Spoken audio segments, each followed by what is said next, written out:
Hello, everybody. Today we will speak about chapter 7. But before we start, I would like to make a small comment on the previous stuff. Last time we were discussing theorem 612, and I said that something follows by this corollary. This is not the case. So we say that two functionals are equal on a dense subspace. From this, we obtain the conclusion that they are equal on the whole space. This is not because of this corollary. This is because theorem 4.9. And I will show you this theorem. So this is this theorem that if we have a norm space and a mapping which is defined on a dense subspace, and this is a bounded mapping, then there exists a unique extension up to the mapping on the whole space. So this is exactly what we use here. Okay, it was just a small comment.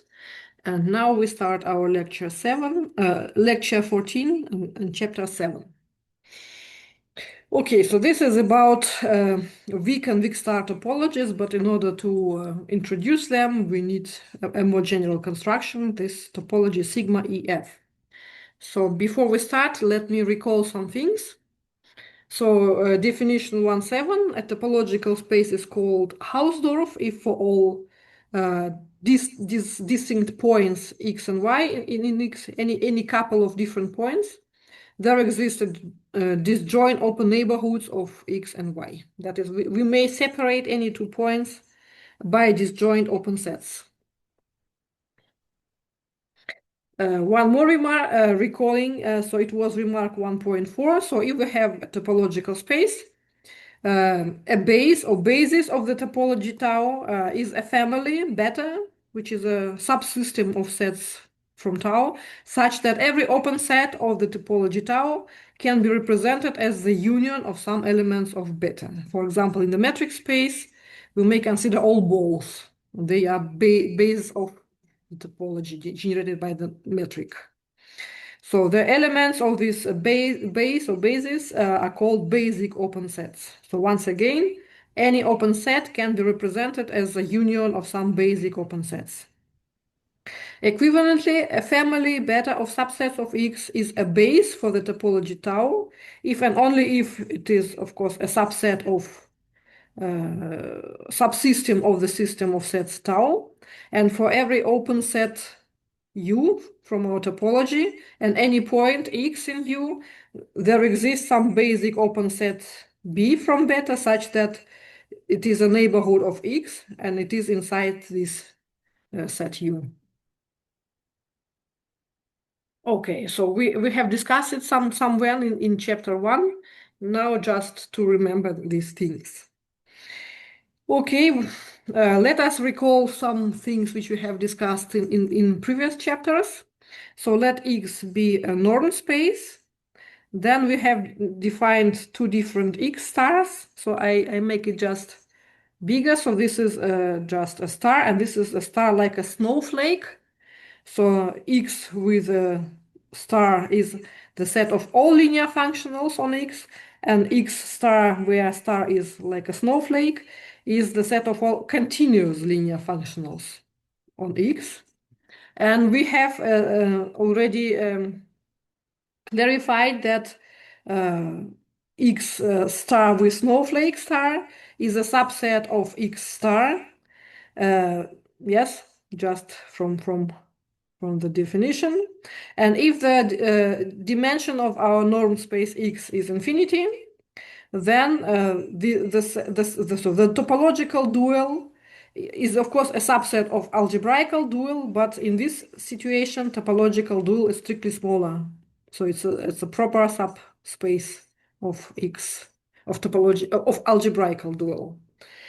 Moreover, we have also shown that a topological dual, so X star with a snowflake star, separates the points of the space X, namely for any 2 points X and Y from the space X, different points, there exists a linear function, continuous linear functional, such that L of X is not equal to L of Y. This statement is equivalent to the statement that for any x which is not zero, there exists a continuous linear functional such that L evaluated at x is not zero. And we also already mentioned that since the elements of topological dual distinguish points, separate points of x, we may consider such families as a kind of coordinates of a point x. Yeah, so due to this property, each point x has its own individual coordinates like this. Yeah, and if coordinates coincide, then this is the same point due to this property. Okay, so let us remember it for a while. And then this is a kind of starting point, and let us go further. So now let E be just a vector space and F be some subspace of its algebraical dual. But not just arbitrary subspace, but also any subspace of algebraic dual which separates the points of E. So far we have no topology. So this is just a vector space. We have a linear structure. We have a linear structure here, and we take a subspace which separates points. The following types of convergence are important for applications. Convergence on E. So a sequence of elements xn converges to x in E. So all guys live in E. If L of xn converges to Lx in K, everything happens in K here. It's a scalar sequence. And this happens for all elements L in F. This is nothing else but a kind of coordinate-wise convergence with respect to coordinates of this x. Now I see the typo. So here should be F. So since F separates the points of E, we may consider this family as a kind of coordinates of the point x. And hence this convergence is a kind of coordinate-wise convergence when we mean this family as coordinates. Is it clear? Yes. Yes. Perfect. Then convergence on F. So linear functionals, elements of F. So a sequence of linear functionals Ln converges to L if Ln of x converges to Lx. So this is a scalar sequence. Here everything happens in K. So this convergence takes place for all points x in E. That is, we have a point-wise convergence of functionals Ln. Okay, hopefully this convergence is also clear. And now the natural question. Can we interpret the above types of convergence on E and F respectively as convergence in some suitable topologies? Yeah, so we have linear structure and we have, so the aim is to have a convergence like this. So the question is, can we impose a topology, so topological structure such that we obtain this convergence? Well, the answer is yes. But one should be careful because the choice of such topologies is not unique. And what's going further, we will present a particular choice of topologies, which is a kind of a natural choice and lead to a sufficiently good topological vector spaces. Okay, so we construct the following topology on E. So coming back, so we are going to define the base of this topology. So first of all, I define basic neighborhoods of zero or region. So how we define it? For any epsilon positive, any natural number, I choose arbitrary n linear functionals elements of this space F. And we consider the following set. It will be denoted as U, L1, etc., Ln, epsilon, So it's a neighborhood of 0, that's why 0 here. And it is the set of all points x in E such that this holds. So absolute value of L1 of x is smaller than epsilon, etc., etc., up to Ln. So what is it? So roughly speaking, it is a kind of cylinder. Yeah, so recall that we consider Ln of x, okay, better to say L of x over all L of f. It's a kind of coordinates of the point x. So here we fix, so to say, we give restrictions on finitely many coordinates of the point x. Hence, this is a kind of cylinder where we have prescribed finitely many coordinates that they live in a bounded set. So it's a kind of cylinder with finite dimensional basis. Okay, I guess we have already discussed such type of cylinders when we discussed product topology, so there are a lot of similarities here. So is it clear how we define this set?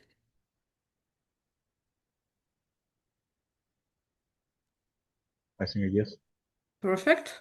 We go further. Now we define a neighborhood around the point A. So for any point A in E, we consider the following type of basic neighborhoods. So the same as here, but around A. So it is obtained by the shift of the basic neighborhood of the corresponding basic neighborhood of 0. And it is defined as follows. So this is all elements x in E such that this holds. Yeah. That is if I don't know, if z belongs to u, L1, etc., Ln epsilon 0, then z plus a belongs to u, L1, Ln epsilon a. Yes. So this is my z. This is my z, and this is my z plus a. Okay? Okay. So these are, I think we even can write equivalence down, yes? yes, yes, of course. So now we consider the following system of sets, which will be denoted as sigma EF, which contains empty set and all possible unions of such basic neighborhoods of any point. So basic neighborhoods, namely cylinders. So this is the center. So this is the radius of cylinder, and this specifies the finite dimensional basis of this cylinder, so to say. And we consider all possible unions. So the statement is that this system is a Hausdorff topology, and moreover, a sequence of elements in E converges to an element in E in this topology if and only if we have this coordinating-wise convergence as we wanted. So the aim was to create a topology which corresponds to this convergence. So we have done it. So this is the statement of the theorem. And our next step would be to prove this theorem. Okay, so we first prove part 1. So let us show that this family, sigma EF, so this system of sets, is really a topology. How to show it?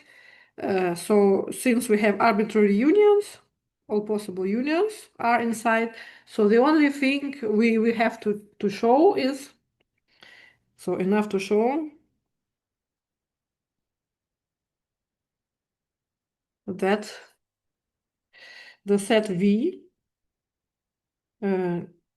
which is an intersection of two basic neighborhoods.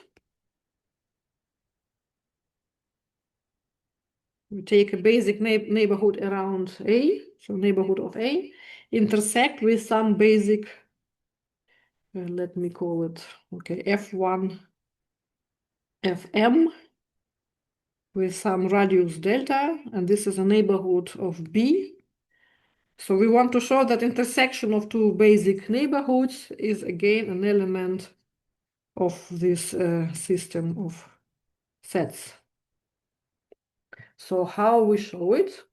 Yes, so this is so for any for any n and m natural numbers, L1, etc., Ln, F1, etc., Fm in F, epsilon and delta positive, A and B are elements of our space E. So intersection of two arbitrary basic neighborhoods lives again in this set, in this system of sets. So let us show it. So let V be a point in this set V. Let R be defined as 1/2 and then minimum over all I from 1 till n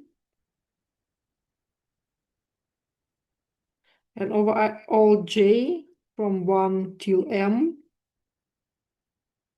And we have minimum epsilon minus absolute value of Li V minus A, the absolute value is closed, and delta minus absolute value Fj V minus B.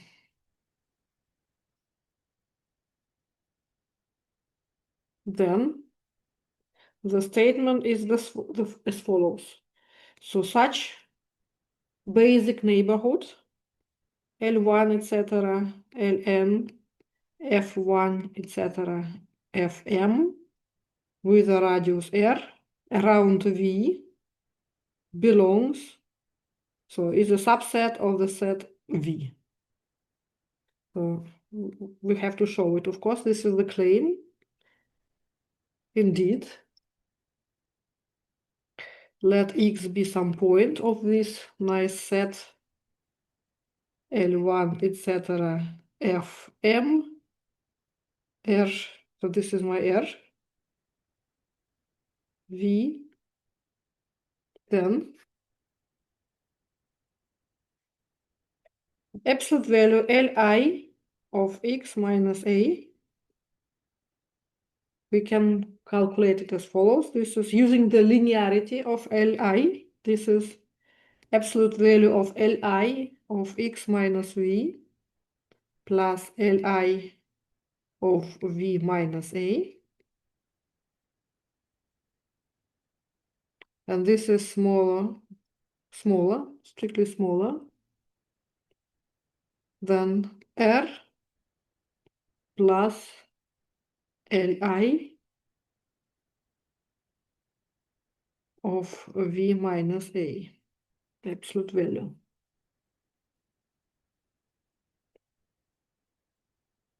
So, so we have triangle inequality. So this is small or equal than absolute value of this guy plus absolute value of this guy. And this thing, taking the definition,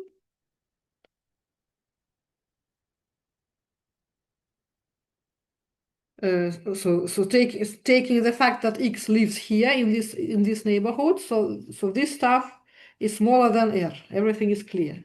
But now having this, we obtain that this is smaller than epsilon for I from 1 till n. And this inequality follows from the definition of R.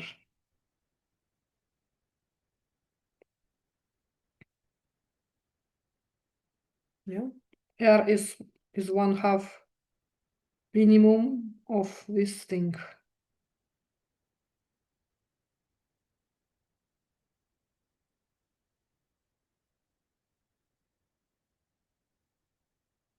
Okay?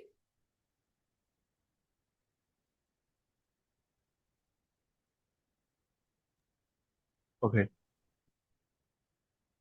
Similar. So what is the conclusion? The conclusion is that this point X belongs, since we have that this absolute value is smaller than epsilon for all i's.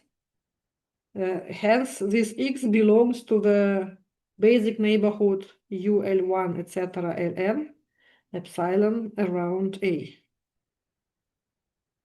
In a similar way, X belongs also to the basic neighborhood around B.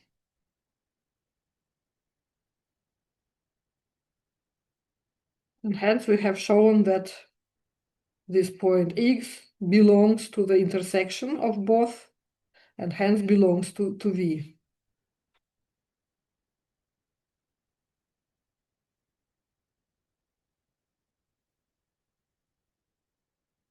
So what we have shown that with each point V of this set big V, there exists even a neighborhood, an open set, in the sense in this sense. So the set from this system, a neighborhood from this system, basic neighborhood of V, such that the whole neighborhood lives in V. That is, V together with each point, it contains the whole neighborhood.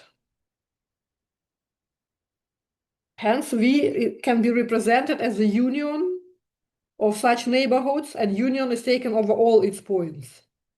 Hence, V is an element of this system. So let me write it down. Hence, this V can be represented as a union. Take union over all V points V which live in this V, and we unify such U L1, Ln, F1, Fm, R.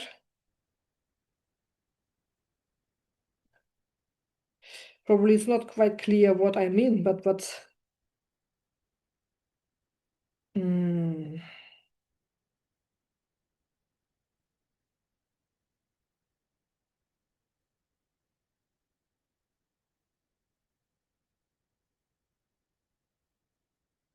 probably it's clear what I mean.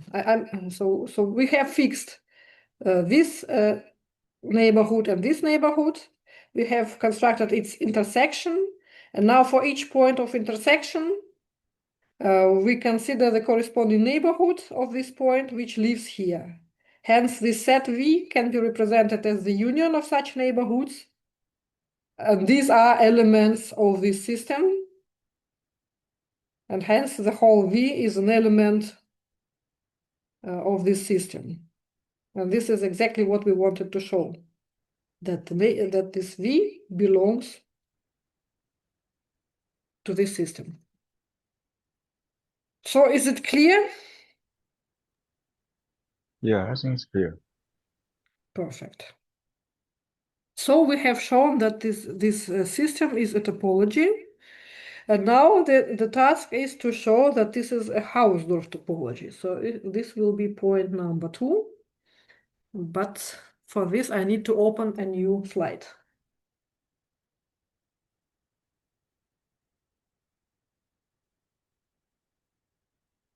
So may I open the next slide? Maybe yes.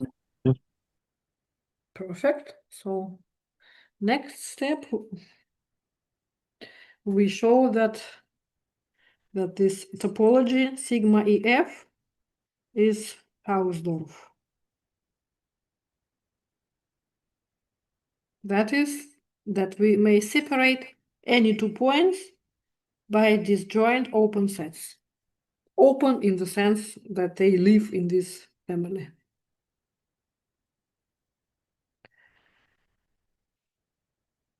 So let A and B be 2 points in E, which are distinct. Then, by our assumptions,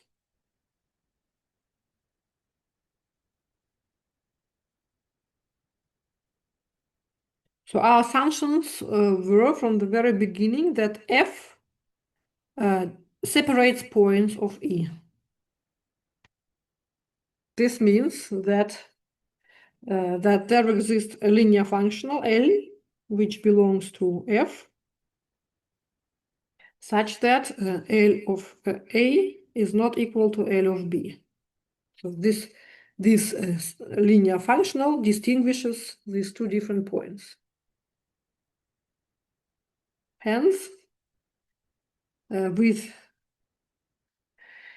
epsilon, which is small enough, so between 0 and absolute value of L of A minus L of B, half, we have the following. So we take a basic neighborhood of A, which looks as follows: L epsilon A, and we take the basic neighborhood L epsilon around B. So their intersection is just empty set.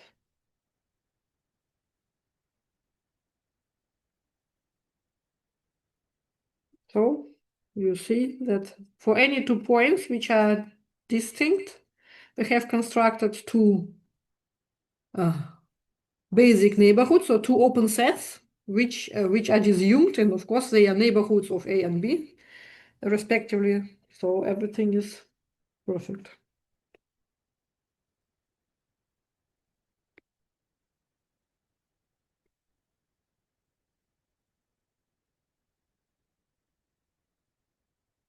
Okay. Is there any questions? I think no. This is has a sense of geometry intuitive, so it's okay.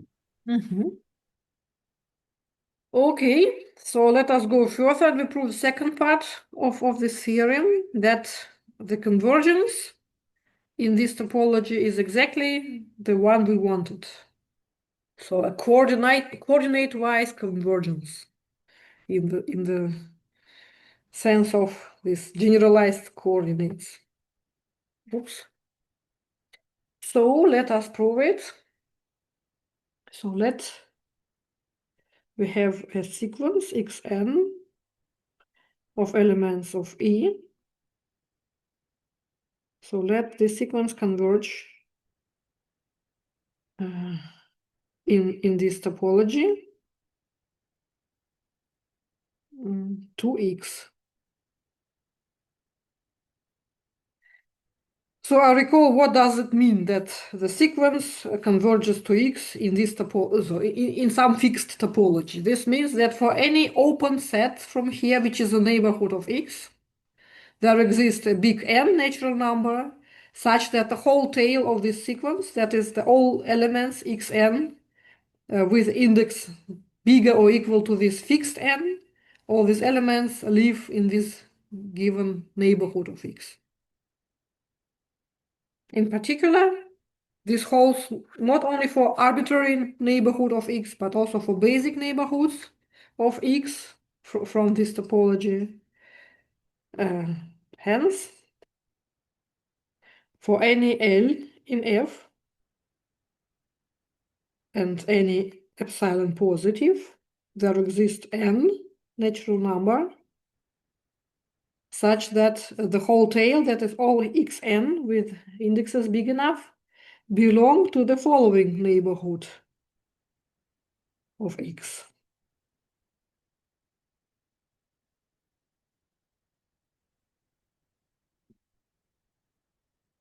But what does it mean? Look at the definition.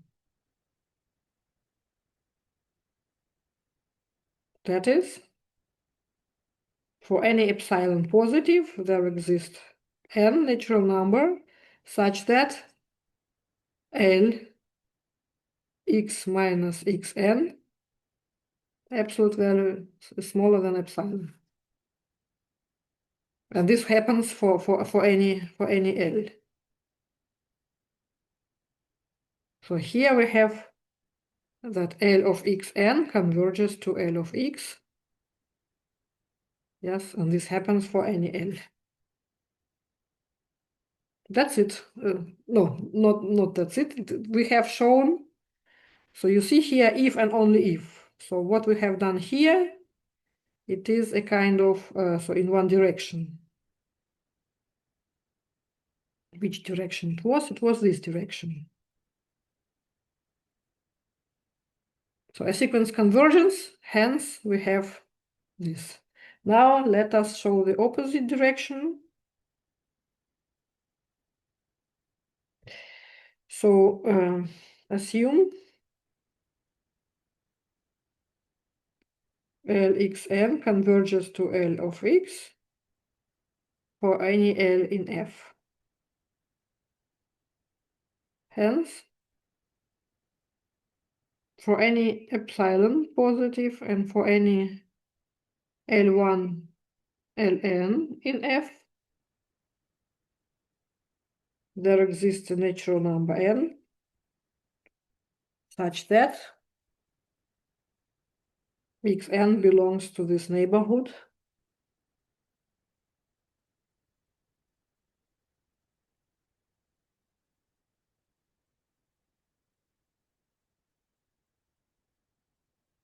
But this means exactly that, yeah, for any basic neighborhood of x, there exists an n such that the whole tail of the sequence lives in this basic neighborhood. And it is enough, of course, to consider only basic neighborhoods, since for any other neighborhood there is for any other neighborhood of x, there exists a basic neighborhood of x inside it. Okay. Is everything clear? Yeah, it's clear. This statement is like a play with the definition. Yes, Actually, Just having this. So we have exactly introduced the definition for our aim, and our aim was this one. So yes, this is just a playing with the definition. That's true. Okay, so we have proved, so we have introduced this topology. It's a nice topology. It's a Hausdorff topology, which corresponds to the convergence we wanted to have. So let us go further. Theorem 7.2. The set of all continuous linear functionals on this space, that is the topological dual to this topological space, topological vector space, is exactly F. So this is written by a formula. So as I said, first we have just a vector space E, and we had just a vector space, subspace of algebraic dual, but big enough, which separates the points of E.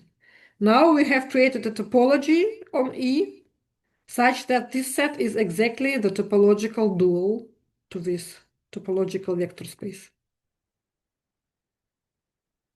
Okay, so let us prove this statement.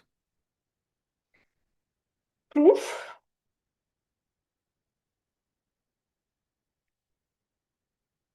The first thing,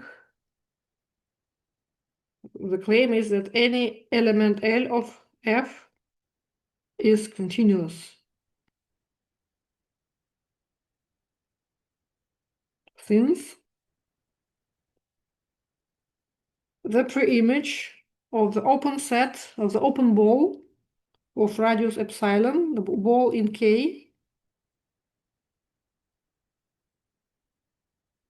is just, again, playing with definitions, this is just this basic neighborhood of 0.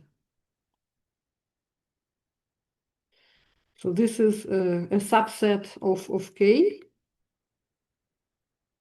K is a field of scalars. It's a Banach space. It's real or complex numbers. So this is an open set. So the pre-image of this open set, due to this definition, is exactly this neighborhood. And this means that the preimage of any basic open set in K is open. And hence also the preimage of any open set in K is open.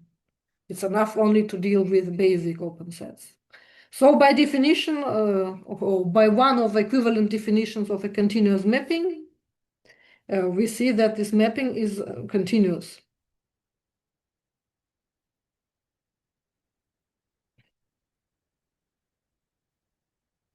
And here we used only neighborhoods of zero, but the same claim holds for any other neighborhood.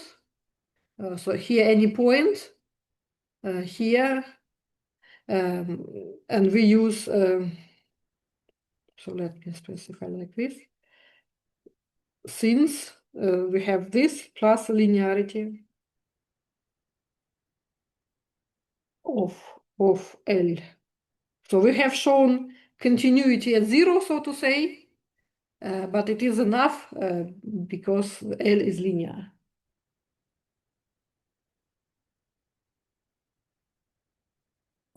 Can you please recall what is sigma EF in the formulation of the theorem? So sigma EF, this is the set, a system of sets which is constructed as follows. It contains empty set and all possible unions of these guys. These guys look as here, and they are a kind of basic neighborhoods of points. Yes, and what is F here where we use F? What is F? So once again, E is just a vector space.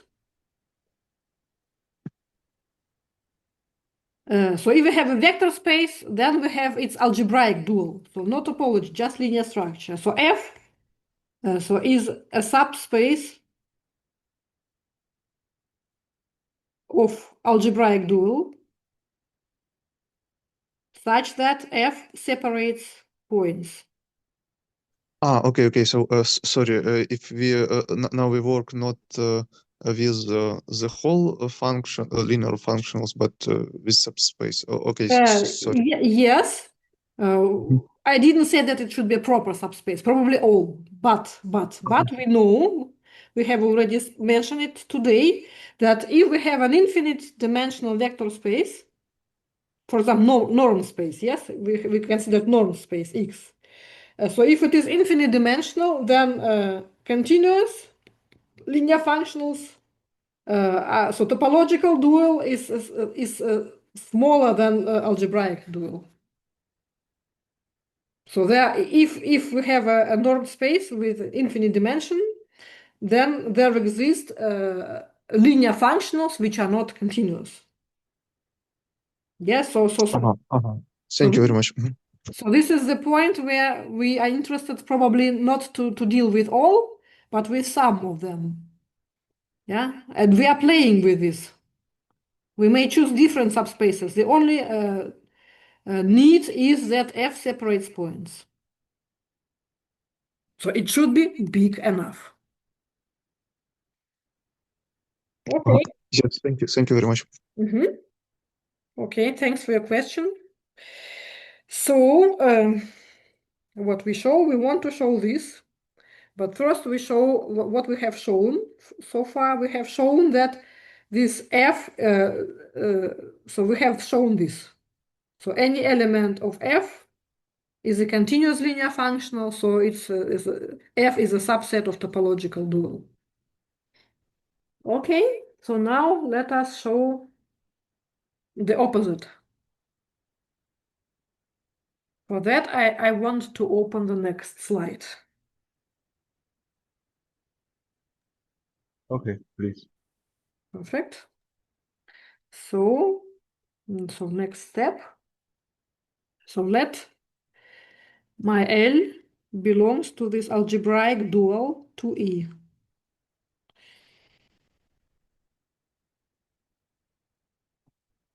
assume L is continuous with respect to sigma EF. So once again, what is L? L is a mapping from E with this new topology. So not new, the only one. So we have no other, just a vector space, and we have created a topology, and then it maps it to this normed space, real numbers or complex numbers. So there is a topology. So it's a mapping between two topological spaces. Then we can speak about continuity, as we have done here. Okay, so we assume that we have an element of algebraic dual which is continuous with respect to this topology. We show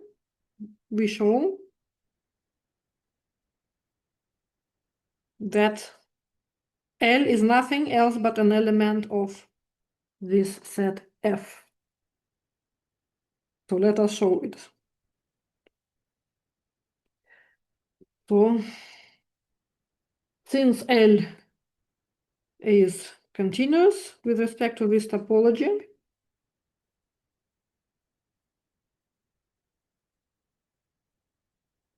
then this pre-image of this unit ball in K around 0. So this was a subset of K. So what is it? This is the set of all x's in E such that absolute value of L of x is smaller than 1. That is, this is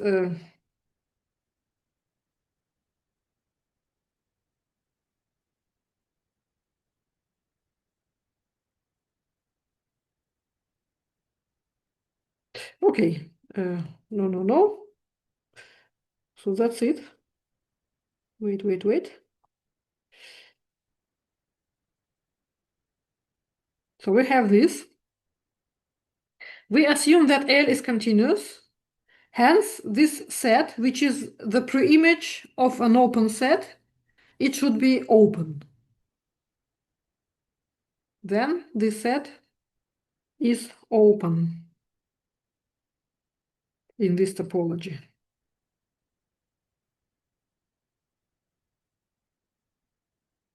And we also have that 0 belongs to this set.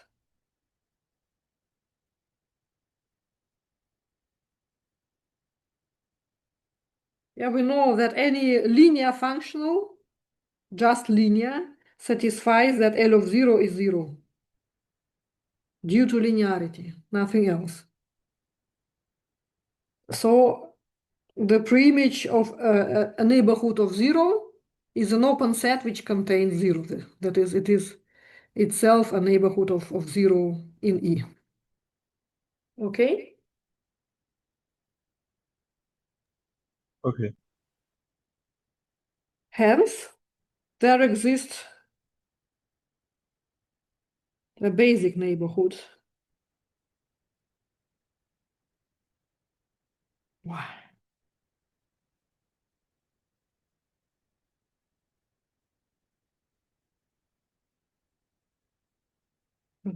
Which looks like U, L1, etc., Ln, epsilon, so around 0, such that this basic neighborhood is a subset of this set.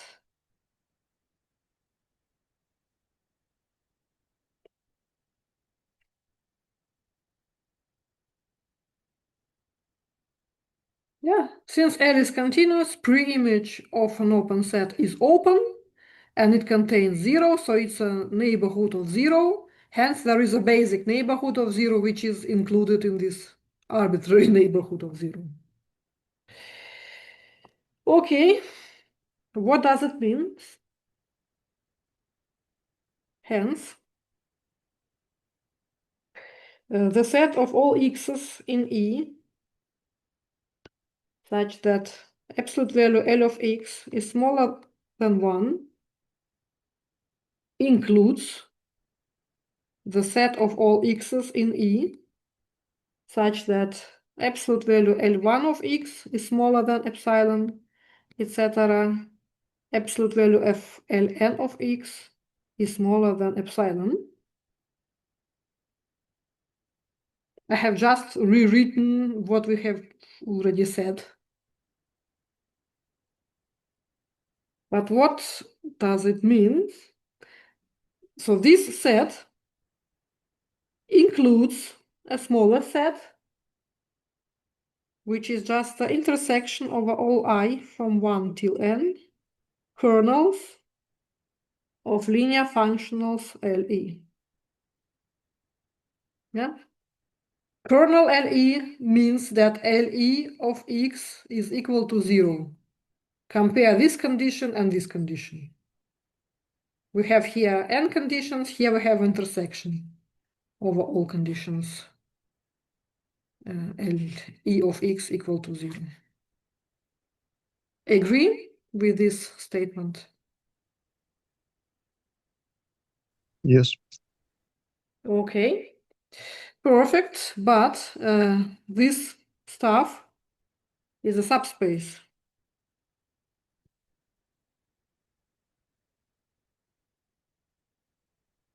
of E.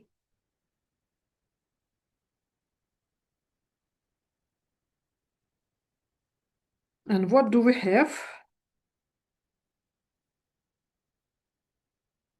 Hence,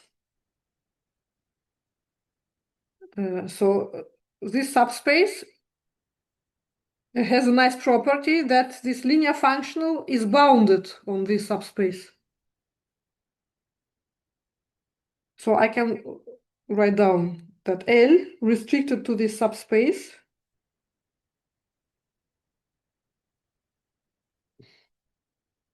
is bounded, but it is linear functional, which is bounded on a subspace. So it is 0.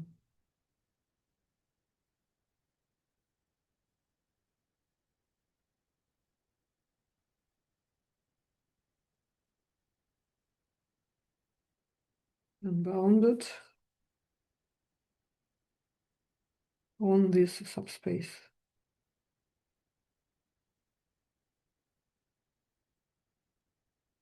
So the only one option for a linear functional to be bounded is to be identically 0.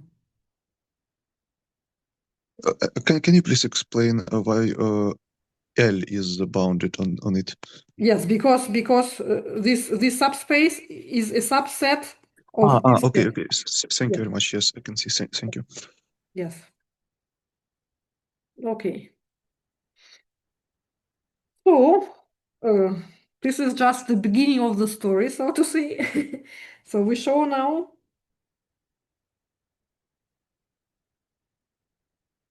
that L is a linear combination of linear functionals L1, etc., Ln.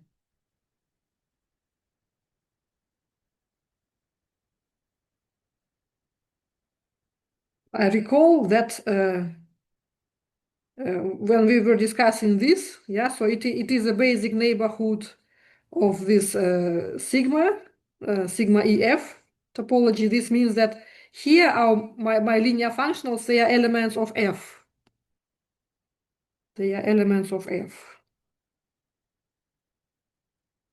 And hence, if we show that L is a linear combination of such elements, then we show that L itself is an element of F. Okay?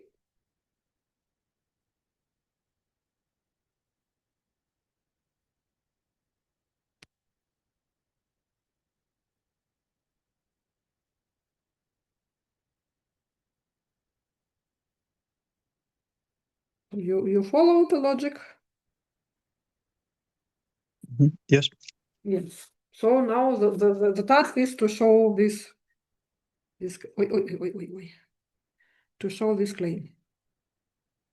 I will have to do it on the next slide. Okay, so we will do it by induction. By induction. But on the next slide. So case n equal to 1. So let L be equal to 0 on E1, which is the kernel of a linear functional L1.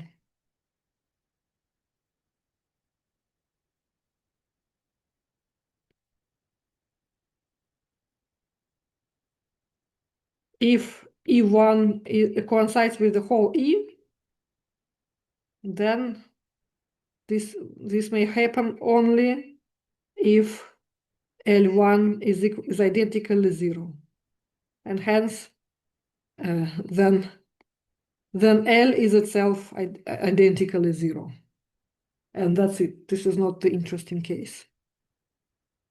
So if E1 is not equal to E, that is my linear functional L1 is not the trivial one, then we know that codimension of E1, the kernel of L, is 1. And hence there exists an element V which belongs to E but not to E1.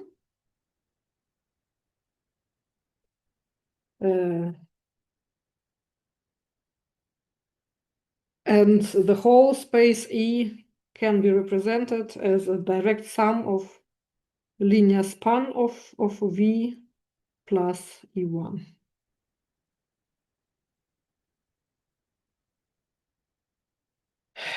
Therefore, we have L is nothing else but a constant times L1. And this constant is L of V over L1 of V is the constant times L1.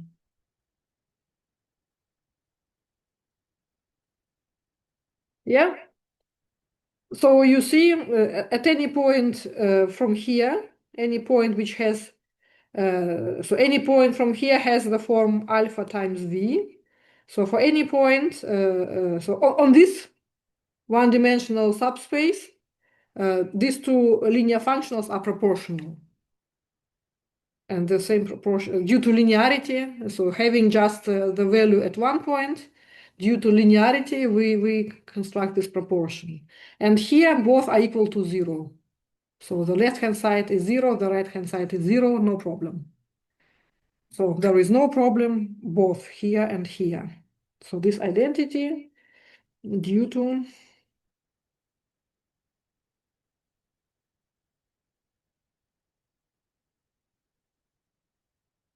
linearity of L and L1.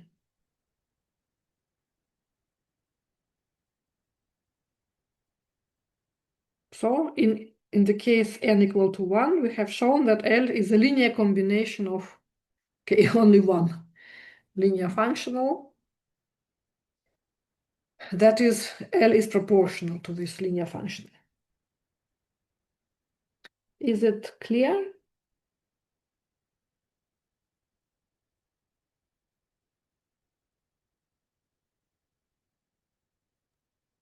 Yes. Perfect. Now we go to the second part, namely, let me go to the next slide. Now we make the step of induction, namely n minus 1 is okay. Now we want to show that the claim is okay for n.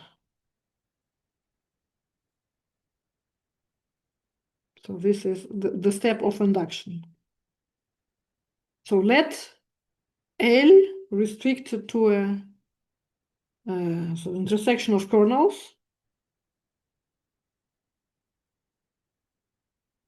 So it was our assumption. So we have such guy, and we want to show that L can be represented as a linear combination of these guys on the whole space, not only its restriction, but on the whole space.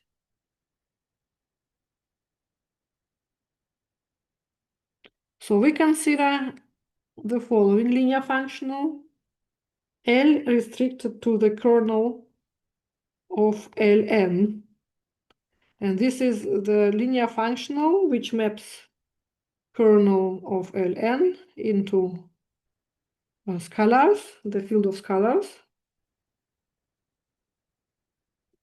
Then, due to this assumption, we have the following. We have that this linear functional,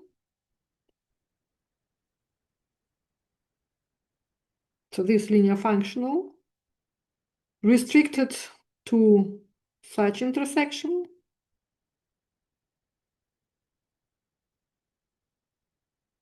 is equal to 0. This is just the same as here, nothing else. And now we use our assumption that for n-1, everything is already fine.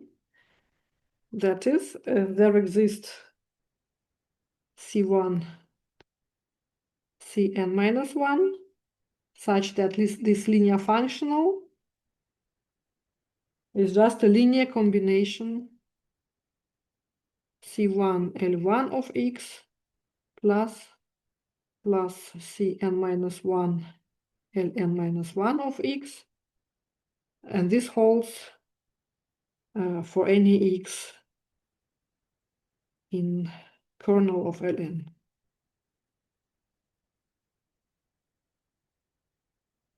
Again, we consider two cases. If this kernel of Ln is the whole space, that is, Ln is identically 0, linear functional, then we have shown everything.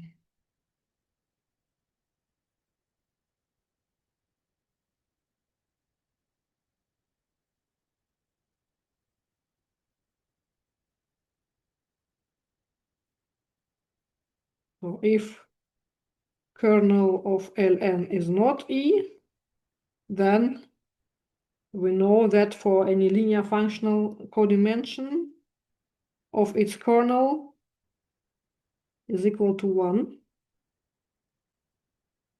That is, there exists a vector V in E without this kernel.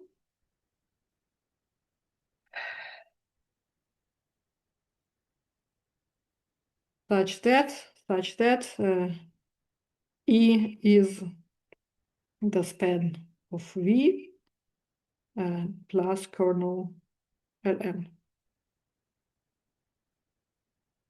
So on this subset, we already have what we want. That is, my L on this subset is a linear combination of linear functionals.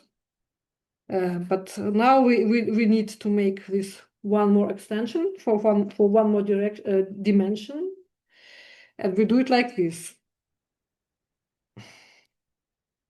Then we may represent L as follows. This is C1 L1 plus etc. plus Cn-1 Ln-1 plus Cn Ln, where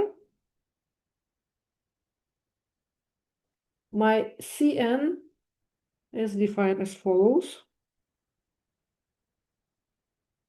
I take 1 over Ln of V, and here L of V minus C1 L1 of V minus Cn-1 Ln-1 of V. So again, this is a constant. and this is a proportion. So which is um,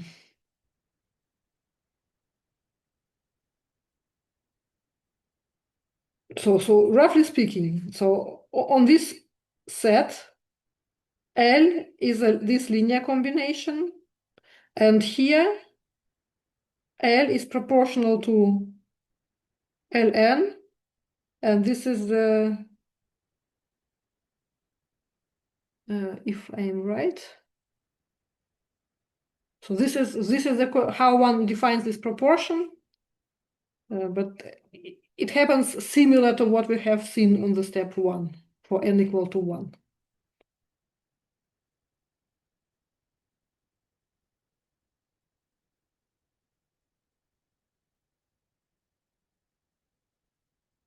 Okay.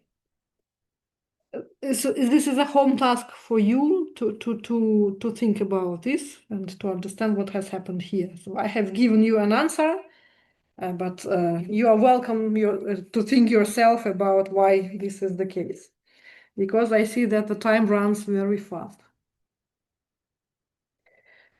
So what we have shown, we have started with a vector space and a subset of its algebraic dual, which separates the points of E. We have introduced the topology, sigma EF topology, which fits, which corresponds to a convergence we want to have. And as a byproduct, but a very nice byproduct, we see that the topological dual to this topological vector space is exactly F. So not a bigger, not a smaller one, subset of algebraic dual, but exactly F. Okay, remark to this. So if E is a vector space, F is a subspace of its algebraic dual. Yeah, so typo.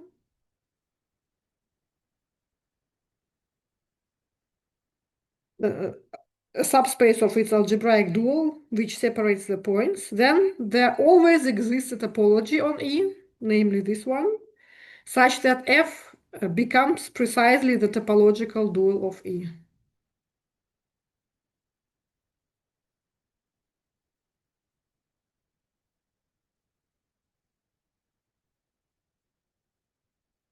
Topological dual of E. Okay, so what does it mean? So we have the tool to play with topologies to make so to choose the set of continuous linear functionals. Okay, so different topologies correspond to different topological duals. So we may choose different topological duals by playing with the topology. And this is the rule how to do it. So are there any questions or comments so far?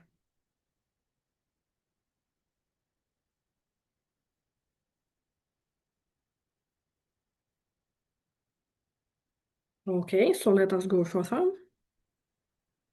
Remark. So first part of this remark, for all x's in E, for any point x in X, we may consider the following linear functional, which is the element of algebraic dual. This linear functional is just a point algebraic dual of F. So any element x in E corresponds to the following linear functional on F. That is an element of algebraic dual of F, which acts as point evaluation. Okay, so even without any topology, point evaluation is a nice linear functional, so it belongs to algebraic dual to F. Now consider G of E. This is the set of all point evaluations. So this is a subspace here of all linear functionals on F. And all linear functionals on F is, of course, a subset of the set of all functionals on F. Yeah, so this is the set of all functionals or mappings, not only linear, all mappings from F to K. And I recall that this is just a product space, so we have so many copies of K as many elements we have here. So it's a product space. Okay, so on this set, this is a product space, and there is the product topology on this space. And now we have specified that this set is a subset of this set.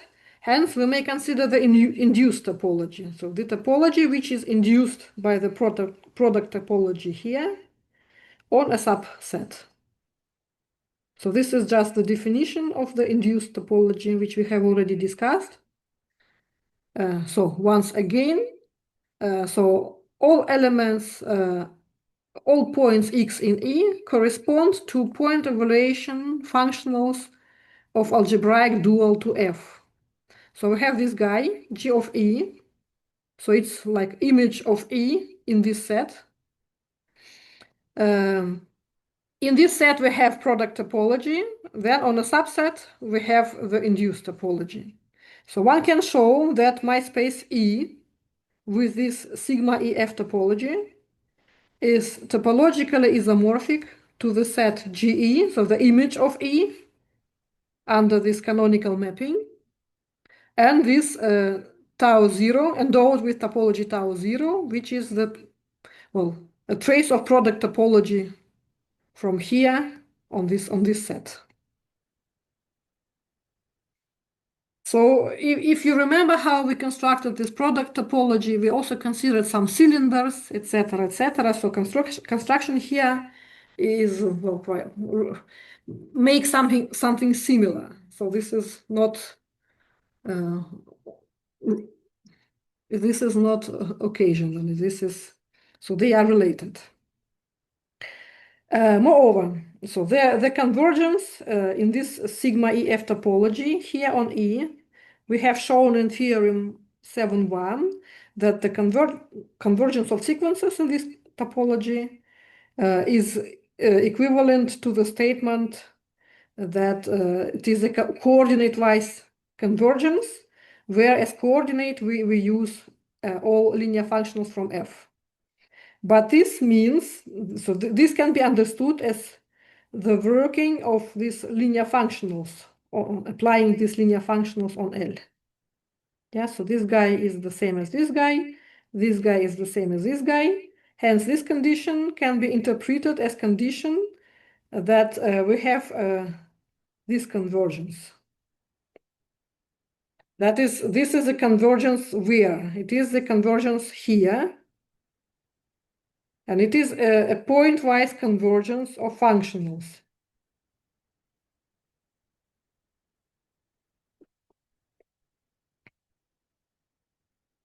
On F. Okay, so once again, yeah, so this set is topologically isomorphic to this set, and we know that product topology corresponds to pointwise convergence. Hence, there is no, this is not a random coincidence that this topology also corresponds to the same pointwise convergence. Okay, so this is like a few advanced remarks. So if it's hard to understand it immediately, just postpone it. So the message is, so there are two messages. First message that each point x in E corresponds to a linear functional on F star. So a linear functional on F, so element of F star, algebraic dual to F. So this is one thing, and another thing that this set is topologically isomorphic to this set. Okay, let us go further. Yeah, so one more remark. So since the product topology on K to the power F is non-metrizable, this we have discussed in chapter 1, then it is natural to expect that this topology is also non-metrizable. And this is really so. In particular, if E is a normed space whose dimension is infinity, then this topology is non-metrizable. So in general, we have no reason to expect that such topology is metrizable. There are some special cases when it is, but at the moment we do not discuss them. Okay, so is it clear so far with the construction of this sigma, so of this space? So this topology and this space. Without this remark, I think is clear. As to this remark, I need some time to Yes. This is an advanced remark. It's just one needs some time to adapt what is what here. From this remark, you should remember that this is topologically isomorphic to this product topology. And this we already discussed somehow, more or less. So it is not something totally new, but any point x in E can be considered as a linear functional on F. And this is the point evaluation linear functioning. So this is the only message which we need so far from this remark. Okay, so we make a point. So we have defined this guy. And now we make the next step. So are you ready for the next step? Yes. Perfect. So now, as described above, now considers elements of E as linear functionals on F. That is, we consider a pair. So this is my vector space F of points. And this is the set of linear functionals on F. Yeah, exactly as we have done here. Okay? And moreover, so in our construction, we considered a vector space and a vector space of linear functionals such that F separates the point of E. Now, due to this mapping, J, we understand E, so points of E, as linear functionals on a F. And the claim is that these linear functionals, they separate points of F. Because if we have linear functionals which coincide, if we have two linear functionals, L1 and L2, which coincide at each point x and x, then they do coincide. That is now what we do now. We consider F is a vector space of points, so to say, and we consider G of E, or we may identify E and G of E. So we consider E as linear functionals on F. Then this set separates points of F. Hence, one can analogously define the topology sigma Fe on E. Okay, so we have interchanged the roles. So F is my vector space, and this is, so starting from E, we construct this, and this would be a set of linear functionals, which is big enough to separate the points of F. Hence, we may proceed with the same construction. This is my vector space. This is the space of some linear functionals on F, which is big enough to separate the points. So we construct the topology, sigma Fe, and this would be the topology here. Exercise for you is to write down the corresponding basic neighborhoods, etc., etc. So do you understand this construction? So up to here?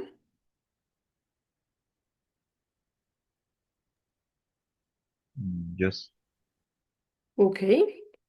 As above, this sigma, as above, the convergence here with respect to this topology corresponds to the pointwise convergence of L on E. Namely, so we take a sequence of elements from F.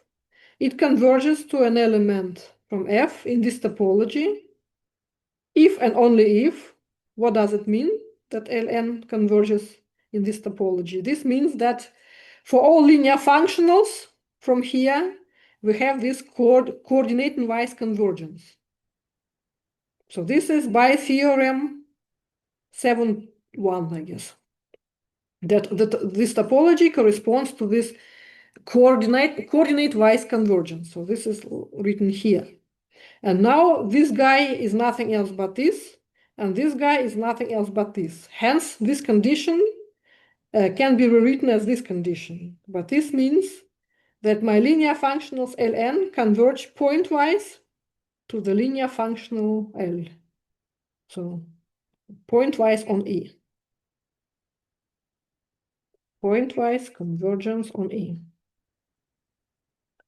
Furthermore, again by theorem, I guess 7.2, if we consider the space F endowed with this topology and consider its topological dual, we obtain exactly this set of linear functionals. So there is no new result. I have used results of theorems 1 and 2, but now with my new choice of my vector space and the space of linear functionals on this vector space. So we have this. And of course, this guy is just isometrically isomorphic to E. And thus, we, so to say, constructed such a picture. We have a set E and a set of linear functionals on F, on E, which separate points. We have this topology sigma EF on E, such that for this space, for this topological vector space, this is the topological dual. Moreover, now we can exchange the roles. So this is my vector space. This is a set of linear functionals on F, which separates the points on F. And here I have the topology constructed with in the same way. And with respect to this topology, so with respect to this topological vector space, this is its topological dual. So this is a kind of a duality picture. So in this picture, these two sets, they have the same role. We may consider this as points, and this is a set of continuous linear functionals on E, or vice versa. This is a set of points, and these are the set of all continuous linear functionals on an F. So we may play with the picture. So what are points? What are continuous linear functionals? Okay, so please remember this picture. And of course, you need some time to accept and understand the construction. So sometimes it's very convenient to switch the point of view. So what are our elements? What are functionals on this set? Okay, we have to go further. And yes, let us consider the two important examples, at least one example. So example 7.4. So we will just apply these all constructions which we have already introduced. So example 7.4. Now let X be not just a vector space, but a normed space. So as E, we consider a normed space. So we have a normed space, but we forget about the norm and consider just this vector space. But for a norm space, we have its topological dual. So let as the set F, we take the topological dual to this space. Okay? So of course, this is a subset of algebraic dual. And we know that topological dual separates the points of X. So we are perfectly allowed to consider such E and such F and proceed with the construction of this topology. And then, so this topology, so this is my E, this is my F. So this topology has a particular name. It is called the Wick topology on X. So this is a very important special case of the sigma EF topology. Okay. So summary. So all the results which we have for this topology will be summarized for this special case. In particular, by theorem 7.2, we have that the topological dual to the space X endowed with this topology is X star, so this space. That is what has happened. We had this space with this topology, and its topological dual is this guy. Now we have changed the topology. We consider X with another topology, but its topological dual is the same. Yeah, this space and this space, the topological dual is the same. Okay. Second, if dimension of X is infinity, then the weak topology is strictly weaker than the topology generated by the norm. Namely, so the topology generated by the norm is usually called the strong topology. That's why this guy is weak topology. So now we have a space X, a norm space X, so we may change the topology. So we have one topology, which is the strong topology generated by the norm. And now by our construction, we may consider a new topology, sigma X X star, and this is called the weak topology. It leads to the same topological dual, but this topology is weaker. So let us show it. So in order to show it, we need to recall the fact from general topology that if we have two topologies on some vectors, on some space, we have two topologies on some space, and topology tau 2 is stronger than the topology tau 1, or not weaker than. If and only if, well, it has more open sets in the proper sense, namely, for every open set from tau 1, there exists an open set in tau 2, a stronger one topology, such that V is a subset of U. That is, this topology gives us more neighborhoods. So for any neighborhood of any point, there is a neighborhood of a stronger topology of the same point, which lives inside. I guess we have already discussed it somewhere in chapter 1. So let us show let us show this statement. So indeed, what do we have for any n natural number, and for any L1, etc., Ln in the dual space, topological dual,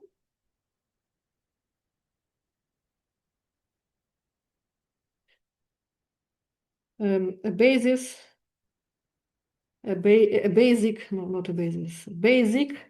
neighborhood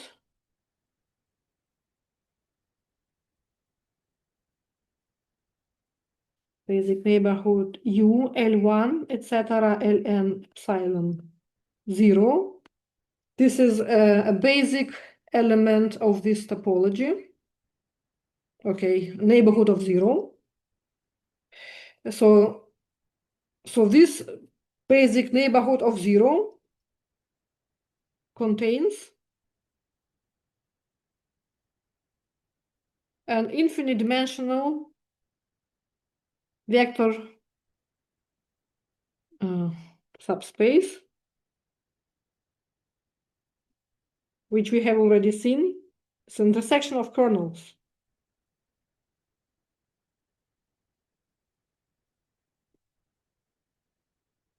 What does it mean? What does it mean? Hence, each open ball with respect to the topology generated by the norm does not contain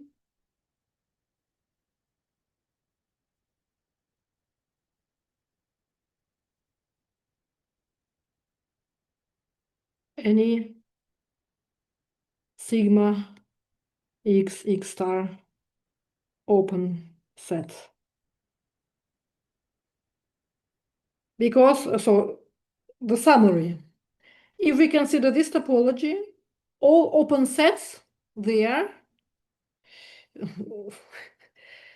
okay, first of all open neighborhoods of zero contain infinite dimensional vector subspaces. So they are cylinders. So they are, roughly speaking, not bounded.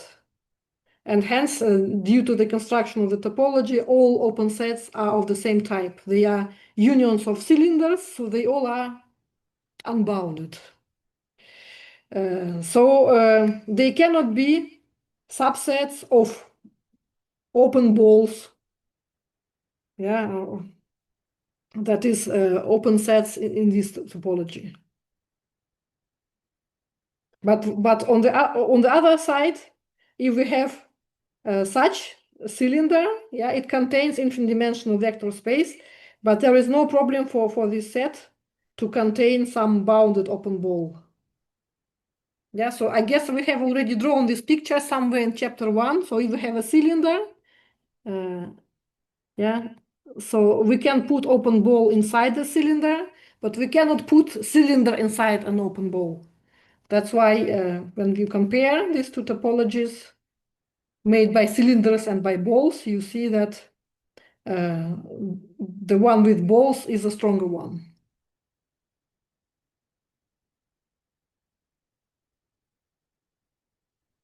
Okay, so summary. So we have created a general construction with starting with a vector space and a space of linear functionals on E, which separates the points.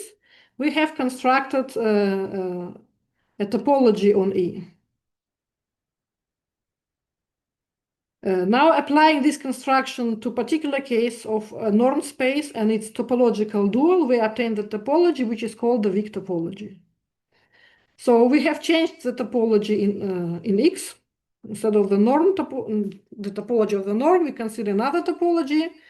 Positive thing that we have preserved the set of all continuous linear functionals. That is the topological dual. It is the same. But if our space is infinite dimensional, this new topology is strictly weaker than the original topology generated by the norm. Okay.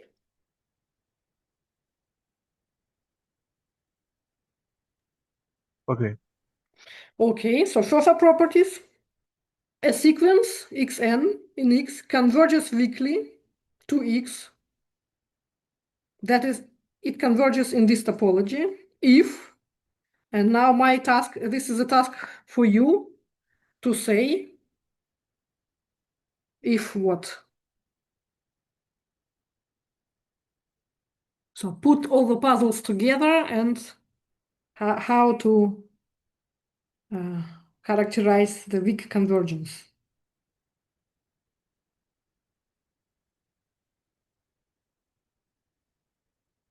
So convergence in this topology. And this is the special case of sigma EF topology.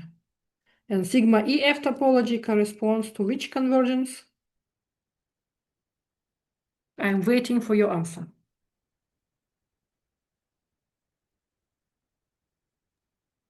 For arbitrary linear operator, linear functional xn converges pointwise.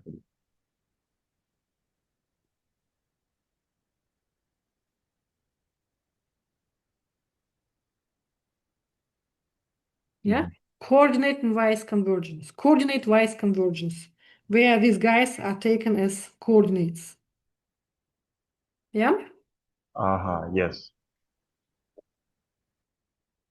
Okay, so this is what is written here.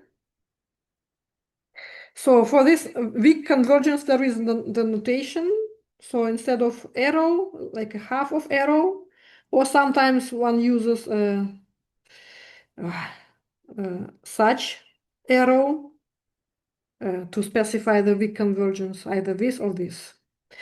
And since we know that the weak topology is strictly weaker than the strong topology, that is topology generated by the norm, we have that a strong convergence implies weak convergence.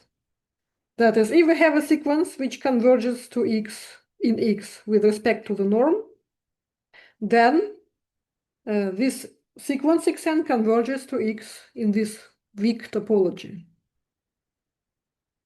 Yes, so if the topology is weaker, it has fewer open sets.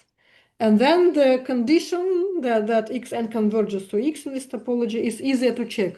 Because once again, what does mean the condition that xn converges to x in some topology tau? It means that for any neighborhood of x in this tau, there should be n natural number such that the whole tail of this sequence, starting from this n, lives in this neighborhood. So if we have a fewer amount of neighborhoods of x, then it is easier to check this condition. Okay, so the weaker is topology, the easier it is to converge for sequences.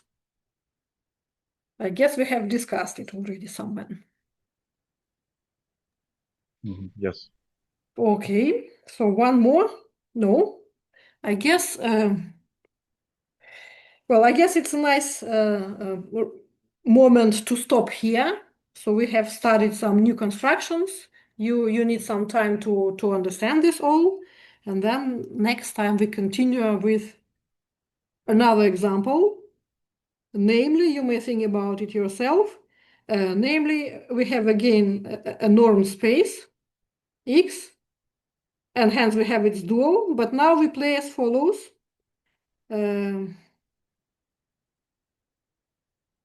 We again take E to be X, F to be X star, but we consider we consider the sigma Fe topology on F. Yeah, so in this picture, so we are interested in this picture in the case when we have X and X star. So here we would have sigma X X star, and this would be called weak topology. Now, here we would have X star X, and this topology would be called weak star topology. And this topology we will discuss next time. But this is exactly the topology from this picture. Okay, do you have any questions or comments so far? So actually, I have a question about the logic. Yes. I also learned the weak topology before, but I didn't learn it in this way. In the previous learning, we just show that we just define that the weak convergence is the coordinately pointwise convergence with respect to arbitrary linear function. So from today's discussion, we know that they are equivalent. Oh, I'm not sure that I understand which equivalence you mean, but there is a general construction of the sigma EF, and it is enough to learn only this construction, and then one may consider different cases, special cases of this construction, and the two important cases are the weak topology on X and the weak star topology on X star. And then, again, having this general construction, one may think further about dual, B-dual, free-dual, etc., etc. And well, I would say that it is more convenient to have just a unique construction of a topology, and this topology describes the convergence. And then one plays with topologies and obtains different convergence. For example, well, I guess some examples will be next time, so let me not go further here. But again, my recommendation is to learn the general construction. I see. Okay, thank The you. unique general construction. And then one can play with this scheme to go further. Yeah. So for example, here, yes, we since so this is a norm space, so we can proceed again. So we have its dual, topological dual, and hence this was planned to tell next time, but nevertheless, since we have started to think in this direction. So if I start with this space, vector space, and this would be its topological dual, so this is my E, this is my F, then here would be another topology, which is weak topology, sigma x star x2 stars, which is weak topology. Yeah, so here we have two topologies. One topology is related to X, another topology related to X2 stars. Then home task to you to think what happens if X is reflexive, that is, these two guys isometrically isomorphic via this canonical embedding. Okay, so once again, my recommendation to learn the basic, the general construction. Then you would understand all special cases. Because if you just, so I know that sometimes people do not speak about topologies at all in functional analysis, but they introduce some different version of convergence and then play with different convergences without explanations how they are related to each other. But without this topological picture, you cannot really get some important results. So the point of view for understanding everything is the general construction and the topology. Okay, so are there any further comments or questions?